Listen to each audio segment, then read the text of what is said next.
बोकारो जिला में कई जगहों में भारतीय जनता पार्टी के कार्यकर्ताओं ने झारखंड सरकार द्वारा म्यूटेशन एक्ट नया बिल पास कराने की तैयारी में है, जिसके विरोध जताते हुए बिल को जलाने का काम किया, जिसके तहत चंद्रपुरा प्रखंड के दुगदा आदि जगहों पर भी इस बिल के प्रति को जलाया गया। इस दौरान एसटी मोर्चा के प्रदेश मंत्री लखी हेम्ब्रम ने कहा कि झारखंड सरकार गरीबों पर जुल्म करना शुरू कर दिया है। इस बिल में जनता की भला कम और अफसर का भला ज़्यादा है, क्योंकि उसमें साफ साफ लिखा है कि अगर म्यूटेशन संबंधित कोई गड़बड़ी होती है तो आप इसकी शिकायत नहीं कर सकते हैं, और यदि ऐसा हुआ तो गरीबों की ज़मीन सरकारी मुलाजिम लूट लेगा। इसलिए इसकी विरोध कर रहे हैं ताकि इसको वापस लिया जाए।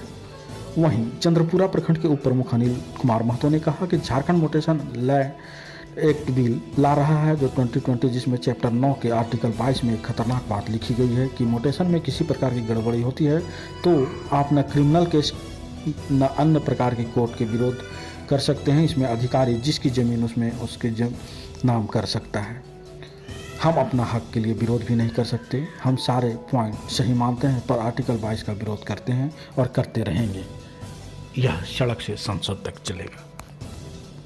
जो हम लोग झारखंड सरकार द्वारा म्यूटेशन बिल जो नया एक्ट इन्होंने जो लागू करने का काम कर रहा है, इसका हम लोग विरोध इसलिए कर रहे हैं कि उस एक्ट में जनता का भलाई कम और अफसरशाही ज़्यादा नजर आ रहा है, क्योंकि उसमें साफ तौर पर यह लिखा गया है कि जमीन म्यूटेशन यदि सरकारी मुलाजिम यदि गलत भी करेगा तो उस पर कोई शिकायत वाद नहीं कर सकते हैं।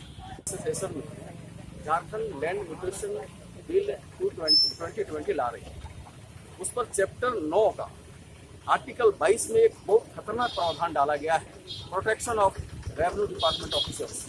उसमें यह स्पष्ट कहा गया है कि कोई भी विक्टिम किसी भी तरह का ना क्रिमिनल केसेस ना ऑफेंशियल केसेस किसी तरह का कोर्ट में इंटरटेन नहीं किया जाएगा। अगर कोई गलत काम भी कोई अधिकारी कर देगा तो हाँ, वो कोर्ट उसका इंटरटेन नहीं करेगी। इसका अर्थ ये हुआ कि रेवेन्यू डिपार्टमेंट के लोग बेलगाम हो जाएंगे और इसका जमीन उसके पास, उसका जमीन उसके पास करके हम बाध्य हो जाएंगे कि अपने आप को कोर्ट तक, जो जहाँ न्याय मूर्ति मानी जाती है, जहाँ न्याय का मंदिर माना जाता है, वहां तक हम उसका कंप्लेन भी दर्ज नहीं कर सकते हैं।